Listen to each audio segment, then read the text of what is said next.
नमस्कार, अपना हिमाचल देख रहे हैं आप। आपके साथ मैं हूं जासमिन शर्मा। हेडलाइंस के बाद अब सीधे रुक करते हैं खबरों का। शुरुआत करेंगे महत्वपूर्ण खबर के साथ।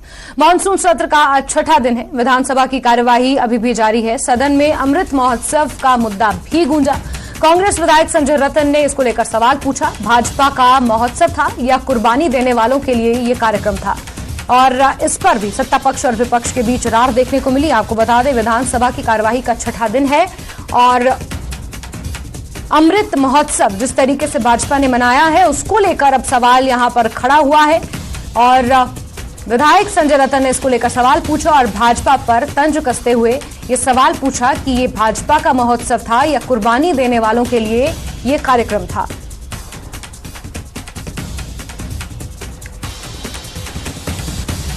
तो कई महत्वपूर्ण मुद्दों पर चर्चा हुई, तो वहीं अमृत महोत्सव को लेकर भी सवाल खड़ा किया गया।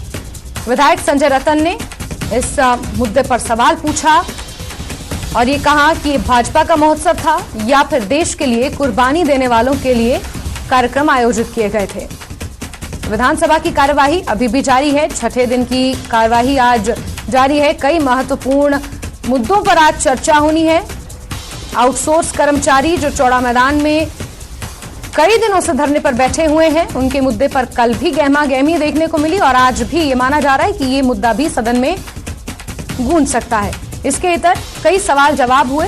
विधायकों की तरफ से कई सवाल पूछे गए और विधायक संजय रतन ने अमृत महोत्सव पर निशाना साधते हुए सदन में सवाल पूछा है।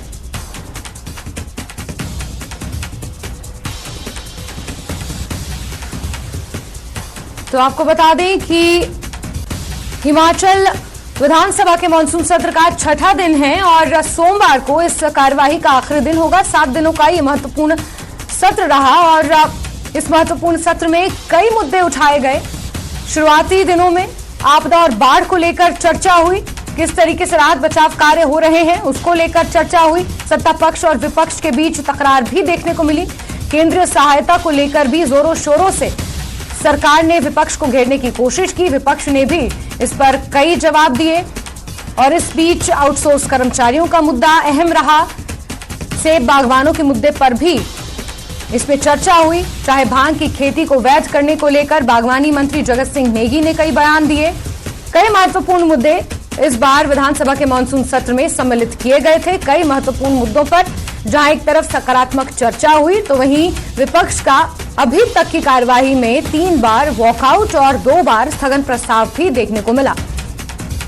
फर्स्ट हाफ की कार्यवाही अभी हो चुकी है और कई मुद्दे सदन में गूंजे हैं जिस पर सत्ता पक्ष और विपक्ष के बीच तकरार देखने को मिली है। अमृत महोत्सव जिसको लेकर बीजेपी काफी जोरों शोरों से अमृत महोत्सव के नाम पर कई कार्यक्रम बीजेपी ने आयोजित किए देश भर में, इसको लेकर सवाल पूछा गया।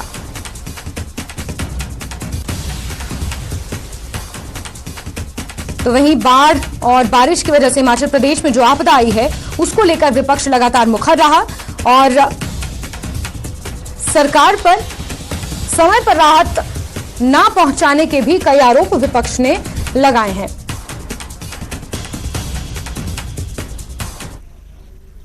का जो है निर्णय लिया और उसी के तहत जो है इस बार मंडियों में खासकर नाशपाती और जो प्लम और जो सेब है उसको जो है बागवानों को बहुत ही बढ़िया जो है उसके दाम मिले हैं। और इस बार जो है जो इसका पैकेजिंग है, सेब का खासकर पैकेजिंग है, अभी उसके बारे में इस बार हम जो है एक जो है यूनिवर्सल कार्टन जिसकी मांग भी है, जिसका मतलब है कि एक ग्रेडिंग का स्टैंडर्ड है।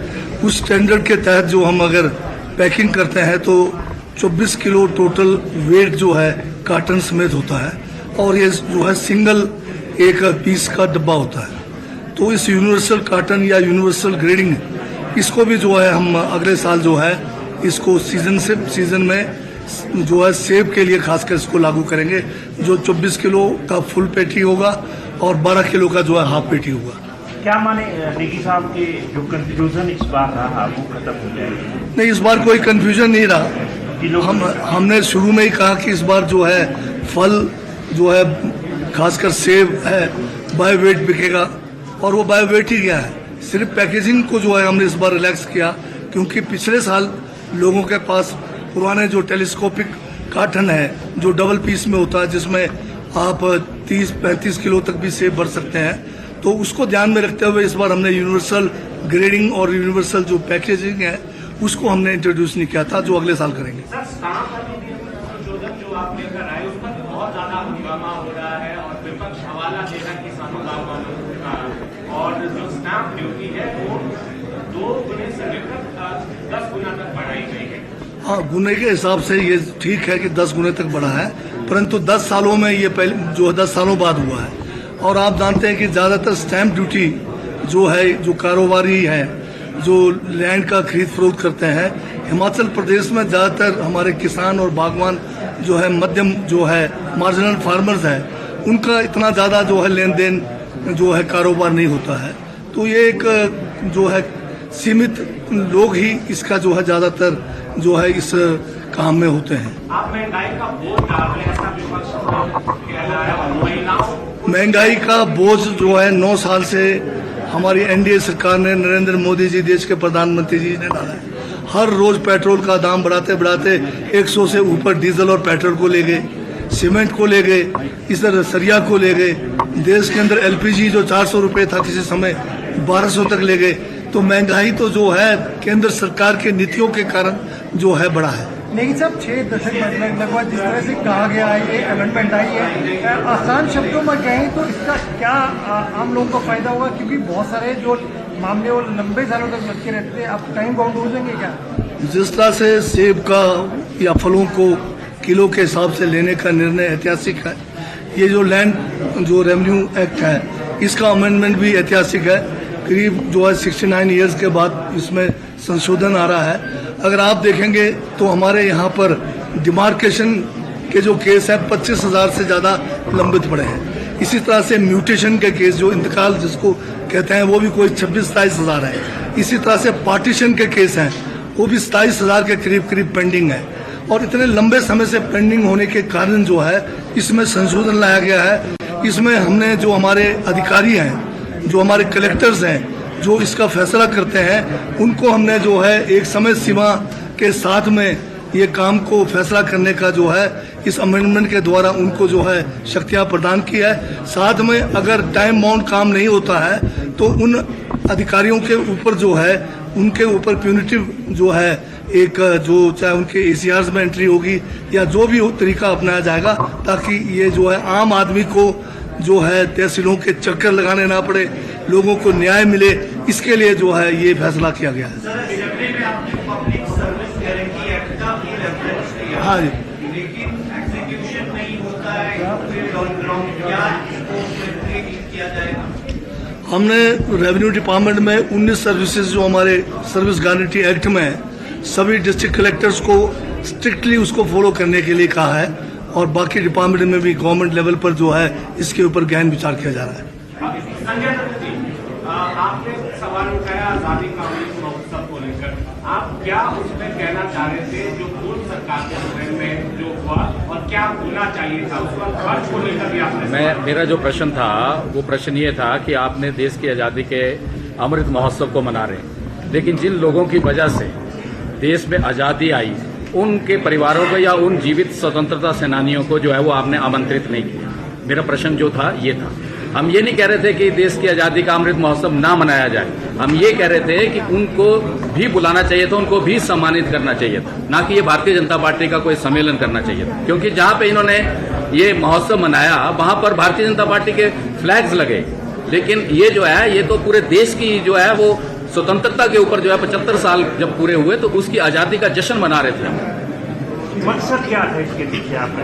मकसद यह था कि जिन लोगों ने देश की आज़ादी की लड़ाई लड़ी है उन परिवारों को सम्मानित करते, उन लोगों को भी बुलाते, बजाय इससे कि बीजेपी के कार्यकर्ताओं को बुला के आपने जो है चुनाव को मद्देनजर रखकर जो है वो आपने वो सम्मेलन कर दिया।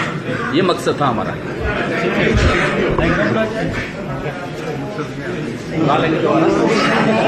आओ सत्येंद्र जी के पास होगा ना, सुन सकते हैं बागवानी मंत्री जगत सिंह नेगी ने भी सेब के मुद्दे पर अपनी बात रखी। यूनिवर्सल कार्टन को लेकर उन्होंने कहा कि सरकार जल्द यूनिवर्सल कार्टन लेकर आए ताकि बागवानों को इसका फायदा मिल सके। वहीं कई और अहम मुद्दों पर भी विधायकों ने अपने विचार रखे। भोजन अवकाश के लिए सदन की कार्यवाही अभी स्थगित है। सेकंड सेशन फिर भोजन अवकाश के बाद शुरू होगा। आपको बता दें कि कई अहम मुद्दे आज सदन में गूंजे हैं। सदन की कार्यवाही का छठा दिन है और रणबीर हमारे सहयोगी इसी खबर पर जुड़ गए हैं। सीधे रणबीर का रुख करेंगे। रणबीर, अभी भोजन अवकाश हुआ है, इससे पहले सदन में किस तरीके का टकराव देखने को मिला? क्या कुछ मुख्य रहा, क्या कुछ अहम रहा छठे दिन की कार्रवाई में? रणबीर जी हाँ, देखिए जिस तरह की आशंका जताई गई थी कि जो आज़ादी का अमृत महोत्सव मनाया गया उसमें किस तरह से जो है कार्यक्रम आयोजित किए गए, उसी को लेकर सवाल यहाँ पर पूछा गया था। सदन में जो संजय रतन जो विधायक है कांग्रेस के, उन्होंने ये सवाल पूछा था। उस पर जाहिर सी बात थी कि उसमें जो है हंगामा होना था और हल्की नोकझोंक जो है यहाँ पर देखने को मिली है। तो इसमें राज्य सरकार जो वर्तमान कांग्रेस की सरकार है उसका तर्क ये था कि ये जो आज़ादी का अमृत महोत्सव था उसमें जिन लोगों ने आज़ादी की लड़ाई में योगदान दिया है उनके परिवार वालों को बुलाया जाना था, लेकिन उसमें ये हुआ कि उन परिवार वालों को ना बुलाकर जो भाजपा से संबंधित जुड़े हुए लोग थे उनको बुलाया गया। क्योंकि संजय रतन ने सवाल इसलिए भी पूछा था क्योंकि उनका परिवार जो है फ्रीडम फाइटर परिवार से आता है, तो उन्हें भी जो है एक जगह जो उनके क्षेत्र में कार्यक्रम हुआ तो उन्हें बुलाया नहीं गया। तो जाहिर सी बात है इस पर जो है सवाल उठने थे। जो पैसा उसमें खर्च किया गया उसमें भी जो है काफी सारे सवाल थे। इस पर हल्की फुल्की नोकझोंक जो है देखने को मिली है। दूसरा हमने ये भी देखा कि जो भाजपा के विधायक हैं लोकेंद्र कुमार आनी से उन्होंने किस तरह का सवाल उठाया कि उनकी तरफ से ये परोक्ष रूप से सरकार पर हमला था। सीधे तौर पर अगर हम देखें तो जो सीपीएस है सुंदर ठाकुर कुल्लू के विधायक है, उन पर सीधे तौर पर निशाना ये था कि जिन लोगों को जलोड़ी पास से उठाया गया है उसके पीछे राजनीतिक कारण था, अपने लोगों को वो वहां पर जो है बैठाना चाह रहे थे। तीसरा बड़ा जो मुद्दा हमने भोजनावकाश से पहले ये देखा, जो राजस्व विभाग में जो संशोधन लेकर आई है सरकार, उसको लेकर बहुत सारे सवाल यहाँ पर थे। खासकर उसकी क्लैरिफिकेशन अभी थोड़ी देर पहले जो राजस्व मंत्री है जगत सिंह नेगी उन्होंने दी है। अब इसके बाद एक संशोधन इसमें और लाया गया, जो स्टाम्प ड्यूटी जो है बढ़ाई जा रही है उसमें महिलाओं को जो छूट मिलती थी अलग अलग उसमें कुछ और संशोधन जो है मुख्यमंत्री चाहते हैं कि उसमें कुछ संशोधन लाया जाए। अब भोजनावकाश के बाद उस पर चर्चा होगी, लेकिन यहाँ पर थोड़ा इंतजार और करना पड़ेगा जास्मिन, क्योंकि भोजनावकाश के बाद चर्चा जो है जो विपक्षी सदस्यों की तरफ से लाई जा रही है, महंगाई एक बड़ा मुद्दा उसमें है। जो डीजल पर जो वैट बढ़ाया गया है उस पर जो है चर्चा होनी है, तो जाहिर सी बात है कि उसमें हंगामा जो है देखने को मिल सकता है कि भोजनावकाश के बाद हम देखेंगे कि ये सदन कुछ गर्मा सकता है। जास्मिन बिल्कुल रणबीर, और जिस तरीके से विपक्ष ने ये ऐलान किया है कि 25 तारीख को विधानसभा का वो घेराव करेंगे और कई अहम मुद्दों पर सरकार के ऊपर हमलावर होंगे, उसकी थोड़ी थोड़ी तस्वीर अभी से बननी शुरू हो गई है और वो नजारा अभी से यहां पर वो माहौल अभी से बनना शुरू हो गया है। रणबीर, बहुत शुक्रिया तमाम जानकारियों के लिए, हालांकि नजर आप बना के रखें।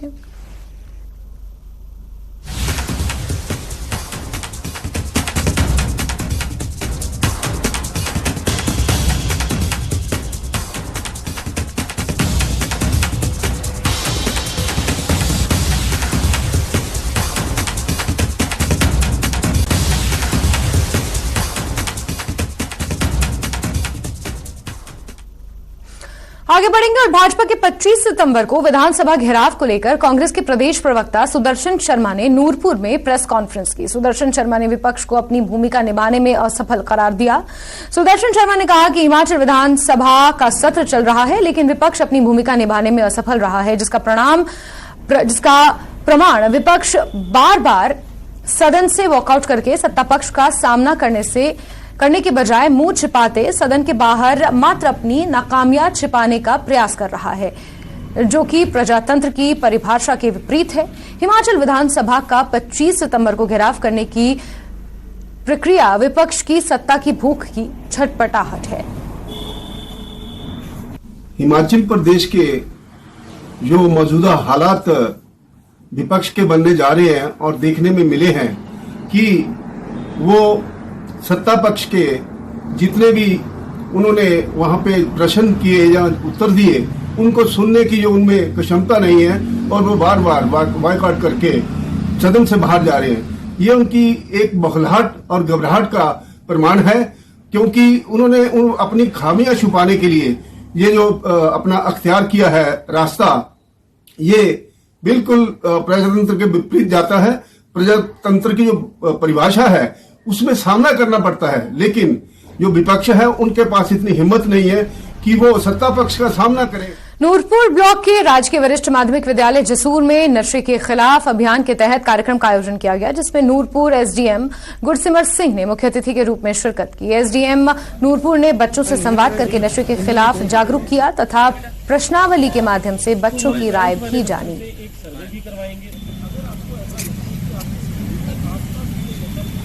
जैसे कि हमारे आज हम 11-12 के बच्चों से मिले तो हमने आज उनको यही बोला कि ये आपकी लाइफ का सबसे क्रिटिकल फेज है। यहाँ से आपने कॉलेजेस में जाना है, हमने भी वो फेज में आए थे। ये सबसे क्रिटिकल होता है, यहाँ से आपका करियर बनता है लाइफ का, जहाँ बिगड़ता है। हम जिस तरफ को चले जाएंगे, हम अगले 3-4 साल उसी तरफ को चले जाएंगे और हमारा वो जो मेन फेज होगा ना हमारा एजुकेशन का, जिस फेज में हमने अपना करियर को बनाना है, वो हमारा डिस्ट्रॉय हो जाता है। तो मेरी पूरी युवा पीढ़ी से यही रिक्वेस्ट है कि इस फेज में बिल्कुल ध्यान रखें और साथ ही साथ मुझे जितने भी बच्चे हैं उनके पेरेंट्स से भी ये रिक्वेस्ट है कि वो भी अपने बच्चों के ऊपर थोड़ा सा ध्यान ज़रूर रखें। अगर उनको ऐसी कोई लगता है कि बच्चे को थोड़ा अलग बिहेवियर हो रहा है तो वो हमारे पास ज़रूर आए। हमने अपने सिविल हॉस्पिटल में रूम नंबर 14 में हमारे काउंसलर साहब हैं, हमारे डॉक्टर साहब हैं, हम उनके माध्यम से इस प्रोग्राम को और आगे बढ़ाएंगे और जो भी सहायता होगी वो बच्चों को प्रोवाइड करेंगे। आपके स्कूल में जो नशे के ऊपर जो बातचीत की जाएगी, तो हमने अपनी तरफ से पूरी कोशिश की कि इस प्रोग्राम को सफल बनाया जाए।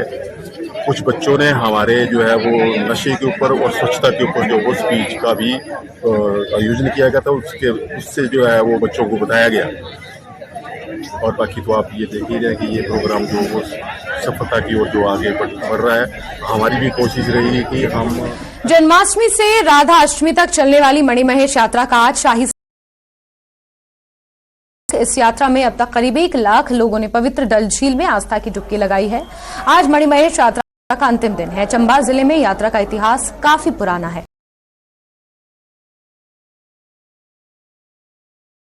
1500 फीट की है। चंबा से भरमौर 64 किलोमीटर है, जहां से हड़सर 13 किलोमीटर है। हड़सर से पैदल यात्रा शुरू होती है तो 6 किलोमीटर है, जो कि हड़सर से आगे पहला पड़ाव पड़ता है। हमारे परंपरा से हमारे बुजुर्ग लोग आ रहे हैं ये यात्रा मणिमहेश। अगर हम ना आए, तकरीबन मैं खुद इस 30-35 साल से आ रहा हूँ। वो नंगे पाँव आते थे उस वक्त, हर साल एक छड़ी मार। पठानकोट पंजाब से लगातार लगभग में मजा आता है और प्रशासन का भी बहुत अच्छा सहयोग है, जिसके लिए हम हिमाचल प्रदेश के प्रशासन 13 दिन बीत जाने के बाद भी बलघाटी के लालमन का शव भारत नहीं आ सका है। लालमन के घर पहुंचने का इंतजार कर रहे हैं, लेकिन ऐसा लग रहा है कि इस परिवार को अभी शव के लिए लंबा इंतजार करना पड़ सकता है। आपको बता दें कि बल उपमंडल के जड़ोली गांव निवासी 49 वर्षीय लालमन की सऊदी अरब में बीती 10 सितंबर को मौत हो गई है। लालमन वहां बीते 6 वर्षों से एक कंपनी में बतौर मैकेनिक कार्यरत थे, लेकिन परिवार वालों को लालमन की मौत की सूचना कंपनी प्रबंधन द्वारा नहीं दी गई, बल्कि लालमन के एक साथी ने इन्हें फोन पर बताया कि हार्ट अटैक के कारण 10 सितंबर को लालमन की मृत्यु हो चुकी है। लालमन के निधन की खबर से परिजनों का रो रो कर बुरा हाल है। अभी तक शव के भारत न पहुंचने से परिजन और ज्यादा परेशान और विचलित हैं।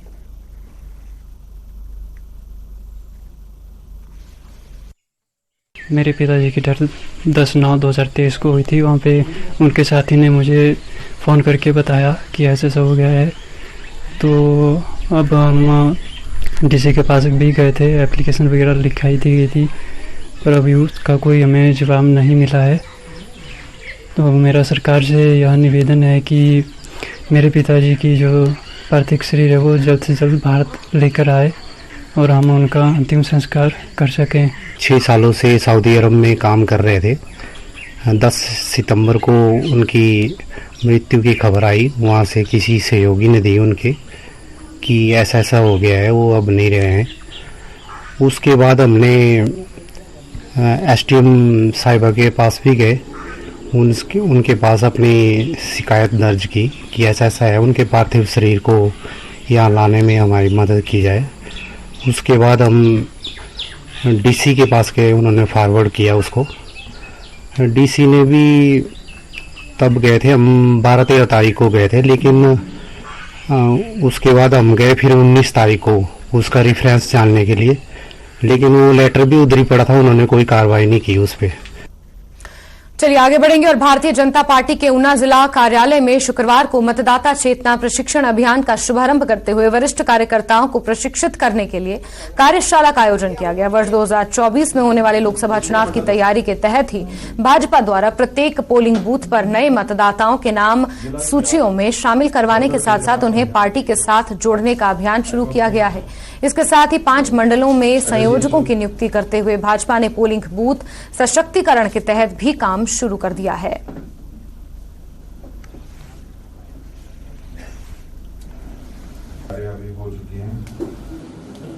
आज जिला ऊना भारतीय जनता पार्टी की विशेष बैठक बुलाई गई है, जिसमें वोटर चेतना अभियान के अंतर्गत कार्यकर्ताओं को ट्रेनिंग दी जाएगी और उसके बाद हर बूथ पर जाकर के लगभग 50 से 100 वोट बनाने का टारगेट रखा गया है, तो वह आज ट्रेनिंग दी जाएगी। इसके अतिरिक्त पार्टी में 5 विधानसभा के क्षेत्रों में हमने संयोजक नियुक्त किए हैं जो बूथ सशक्तिकरण का काम देखेंगे। हमने त्रिदेव जी जो हमारी परिकल्पना है उसको सरलैब पर चढ़ाना, उसका रिकॉर्ड सत्यापित करना, पन्ना प्रमुख का रिकॉर्ड सत्यापित करना और साथ में एक 11 सदस्यीय कमेटी हर बूथ पे बनाई गई है, उसका सत्यापन करना प्रमुख काम। और इसी के साथ हिमाचल की खबरों में अभी के लिए बस इतना ही, लेकिन न्यूज़ 18 JKLH पर खबरें लगातार जारी हैं। बने रहिए हमारे साथ। नमस्कार।